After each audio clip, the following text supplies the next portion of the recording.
Bismillahi walhamdulillah wa salatu wa salamu ala rasulillah wa ala alihi wa sahbihi ajma'een.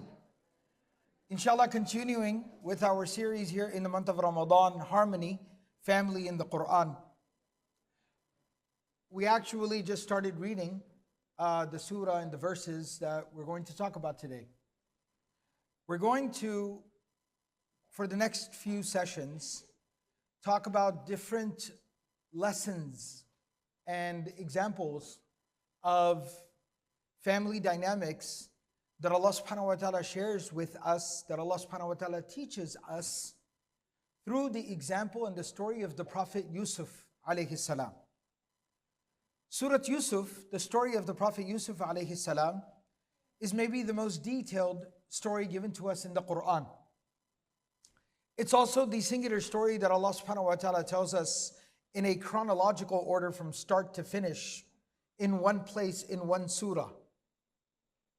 And another very unique aspect of the story of the Prophet Yusuf alayhi salam is that in this one story, there are a minimum of half a dozen different layers of family dynamics and relationships that are illustrated and that are talked about within the surah. So over the next few sessions, we'll be focusing on the story of the Prophet Yusuf alayhi salam, inshallah bidnillah.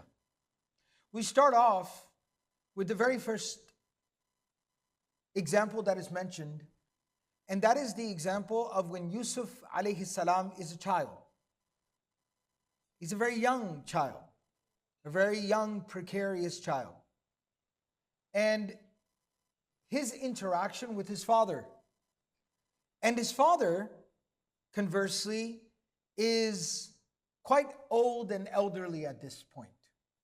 Yusuf alayhi salam is at this point, if not his youngest child, his second youngest child. And the father, Yaqub alayhi salam, who is a prophet of God, who is a prophet of Allah, he has fully grown adult children. He has 11 sons who are all adults. And the point that I'm trying to illustrate here is that Yusuf alayhi salam is again a young child, a young curious child. And the father is not young by any means. Yusuf alayhi salam is not his first child, right? He is his 12th child and very, very young. And Yaqub alayhi salam is a very old father of a very young son. Keep that in mind, because that scene, that context, those details are very important to the lesson that we're talking about. And now that you understand the scene and the situation, Allah tells us that إِذْ قَالَ يُوسُفُ لِأَبِيهِ, Yusuf, this young, energetic child, he comes to his elderly father and he says to him, Ya abati, dad. Imagine, right? He's an old man.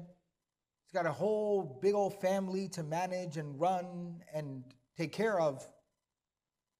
And this young kid, right, who has all this energy, he comes to him bouncing, dad. And you know, anyone who's a parent here understands that dynamic. And more often than not, your reaction in that moment is to just groan, right? And you're just like, right? Exhaustion, right? And he starts telling him this very elaborate dream that he's had. Inni ra'aytu ahada ashara kawkaban. I saw 11 stars, right? وَالشَّمْسَ وَالْقَمَرَ. And the sun and the moon. رَأَيْتُهُمْ. I saw all of them. He already said, I saw them, by the way. This is the subtle eloquence, right? The subtlety of the language of the Qur'an that tells you that this is a very excited child speaking. Because he says, I saw twice. Right? That's how little kids talk. إِنِّي رَأَيْتُ أَحَدَ عَشَرَ كَوْكَبًا وَالشَّمْسَ وَالْقَمَرَ رَأَيْتُهُمْ. I saw them, all of them. لِي سَاجِدِينَ. They were prostrating in front of me. They were prostrating towards me. And he tells his father this elaborate dream, right? May Allah forgive me, but I'll be a bit more explicit just so that we can understand the point and the moral of the story, right? Unfortunately, tragically, many of us, our response would be, oh yeah, yeah, nice. Right? Oh yeah, sure. Eat your food, right? Right? So that would be the reaction, that would be the response. But Yaqub alayhi salam, old man, has a gigantic family to take care of. Some of the narrations tell us they lived on a big old farm. He has a big farm with animals and crops and everything to take care of. He's running like a small village, okay? And he's a prophet of Allah, right? So he's an important person, what we would call. So what does he do? He's listening very intently. He hears every single word, letter, syllable that comes out of the boy's mouth. And he's looking at him and he's listening to him and he understands what he just said. And it's a good thing because as a prophet of Allah, there's a message embedded, encrypted within the dream of his boy. There's a message from Allah, encrypted. How much have we missed? How much do we miss? What's going on with my son? What's going on with my child? But he's paying attention, so he catches it. Allah is sending a message through the dream of the child. قال يا بني, says, my son. Ya bunayya, tasghir, the diminutive, which basically it communicates affection. My beloved son, right? My dear beloved son. لا تقصص رؤياك على إخوتك. Listen, talk to me, Habib. Tell me. But don't go tell your brothers this yet, okay? You understand? فَيَكِيدُوا لَكَ كَيْدًا. They won't understand it and they might end up doing something they shouldn't do. They'll maybe incite some bad feelings within them. Basically what they're finding out, those grown-up sons, they knew our father's a prophet. Our grandfather Ishaq was a prophet. Our uncle Ismail was a prophet. Our great-grandfather Ibrahim was the prophet and messenger. And we're not. Right? So there must have been some feelings and sentiments about that. And now, the youngest, the little one, who already just sits in dad's lap all day long. Now apparently, he's just a kid and he's already having prophetic dreams. Great. Fantastic. Right? You can see where that goes. And we're going to talk more about that in the subsequent session. But the father right now is saying, just talk to me, Habib. Keep it between us. Don't tell them. Inna shaitan lil insani aduwwun mubin. Shaitan is an enemy of the human being. Shaitan makes people feel all these weird things. وَكَذَلِكَ يَجْتَبِيكَ رَبُّكَ. Your Lord has chosen you. وَيُعَلِّمُكَ مِن تَأْوِيلِ الْأَحَادِيثِ. And He will teach you things that can't be learned.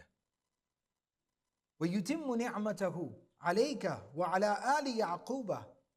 And He will bestow prophethood upon you, as He bestowed upon your father, Yaqub. كَمَا أَتَمَّهَا عَلَىٰ أَبَوَيْكَ. As He bestowed it upon your parents, min qabl, from before. Your grandfather Ishaq, your great-grandfather Ibrahim. Inna rabbaka alimun hakim. Your Lord is all-knowing and all-wise. Trust Allah and talk to me. So He has that very important, intense, very formative conversation with His son. And the moral of the story that I wanted to present today, and there's so many lessons that we can take. This is the Qur'an. It's a sea without shores. But the lesson that I wanted to share particularly today is look at the quality of this interaction and this conversation that Yaqub alayhi salam is having with his little boy Yusuf alayhi salam. And now I need to reflect. Let me reflect on the nature of my interactions with my children. What are they? Somebody might say, and I talked about this earlier, I'm home all the time, every day. But again, I just showed earlier, I'm physically there, but am I actually having quality conversation, interaction? Or am I just stuck in my phone, or on my iPad, or on my laptop, or watching TV, or something else? And even sometimes we say like, no, I'm talking to them all the time. A very humble recommendation. It was actually a recommendation, an instruction given to me by my Shaykh. Audit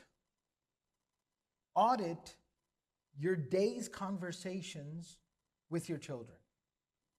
Like, make it a point. Audit them.